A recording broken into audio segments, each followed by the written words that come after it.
السلام علیکم ورحمۃ اللہ وبرکاتہ۔ توبہ کا واقعہ۔ بصرہ میں ایک انتہائی حسین و جمیل عورت رہا کرتی تھی۔ لوگ اسے شبانہ کے نام سے جانتے تھے۔ ظاہری حسن و جمال کے ساتھ ساتھ اس کی آواز بھی بہت خوبصورت تھی۔ اپنی خوبصورت آواز کی وجہ سے وہ گائیکی اور نوحہ میں مشہور تھی۔ بصرہ شہر میں خوشی و غمی کی کوئی مجلس اس کے بغیر ادھوری تصور کی جاتی تھی۔ یہی وجہ تھی اس کے پاس بہت سا مال و دولت جمع ہو گیا تھا۔ بصرہ شہر میں فسق و فجور کے حوالے سے اس کی مثال دی جاتی تھی۔ اس کا رہن سہن امیرانہ تھا۔ وہ پیش قیمت لباس زیب تن کرتی اور مہنگے زیورات سے بنی سوری رہتی تھی۔ ایک دن وہ اپنی رومی اور ترکی کنیزوں کے ساتھ کہیں جا رہی تھی۔ راستے میں اس کا گزر حضرت صالح رحمۃ اللہ علیہ کے گھر کے قریب سے ہوا۔ آپ اللہ عز و جل کے برگزیدہ بندوں میں سے تھے۔ آپ بعمل عالم دین اور عابد و زاہد تھے۔ آپ اپنے گھر میں لوگوں کو وعظ ارشاد فرمایا کرتے تھے۔ آپ کے وعظ کی تاثیر سے لوگوں پر رقص طاری ہو جاتی اور وہ بڑی زور زور سے آہ و بکا شروع کر دیتے اور اللہ عز و جل کے خوف سے ان کی آنکھوں سے آنسوؤں کی جھڑیاں لگ جاتی۔ جب شبانہ نامی وہ عورت وہاں سے گزرنے لگی تو اس نے گھر سے آہ و بکا کی آوازیں سنی۔ آوازیں سن کر اسے بہت غصہ آیا۔ وہ اپنی کنیزوں سے کہنے لگی، تعجب کی بات ہے کہ یہاں نوحہ کیا جا رہا ہے اور مجھے اس کی خبر تک نہیں دی گئی۔ پھر اس نے ایک خادمہ کو گھر کے حالات معلوم کرنے کے لیے اندر بھیج دیا۔ وہ لونڈی اندر گئی اور اندر کے حالات دیکھ کر اس پر بھی خدا عز و جل کا خوف طاری ہو گیا اور وہ وہیں بیٹھ گئی۔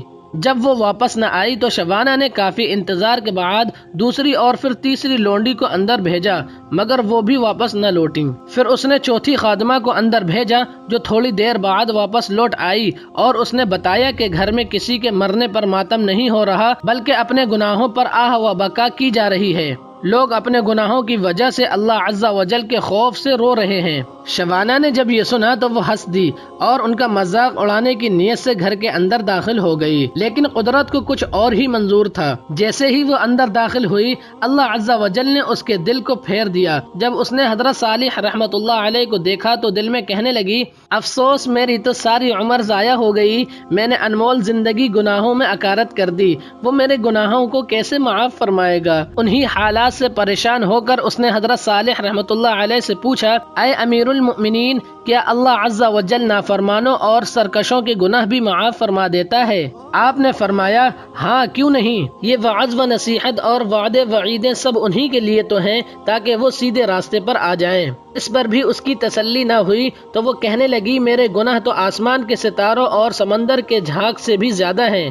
آپ نے فرمایا، کوئی بات نہیں، اگر تیرے گناہ شبانہ سے بھی زیادہ ہوں تو بھی اللہ عز و جل معاف فرما دے گا۔ یہ سن کر وہ چیخ پڑی اور رونا شروع کر دیا اور اتنا روئی کہ اس پر بے ہوشی طاری ہو گئی۔ تھوڑی دیر بعد جب اسے ہوش آیا تو کہنے لگی، حضرت میں ہی وہ شبانہ ہوں جس کے گناہوں کی مثالیں دی جاتی ہیں۔ پھر اس نے اپنا قیمتی لباس اور مہنگا قدر زیور اتار کر پرانا سا لباس پہن لیا اور گناہوں سے کمایا ہوا سارا مال غربا میں تقسیم کر دیا اور اپنے تمام غلام اور خادمائیں بھی آزاد کر دیں۔ پھر اپنے گھر میں مقید ہو کر بیٹھ گئی۔ اس کے بعد وہ شب و روز اللہ عز و جل کی عبادت میں مصروف رہتی اور اپنے گناہوں پر روتی رہتی اور ان کی معافی مانگتی رہتی۔ رو رو کر اللہ عز و جل کی بارگاہ میں التجا کرتی، اے توبہ کرنے والوں کو محبوب رکھنے والے اور گناہگاروں کو معاف کرنے والے، مجھ پر رحم فرما۔ میں کمزور ہوں، تیرے عذاب کی سختیوں کو برداشت نہیں کر سکتی۔ تو مجھے اپنے عذاب سے بچا لے اور مجھے اپنی زیارت نصیب فرما۔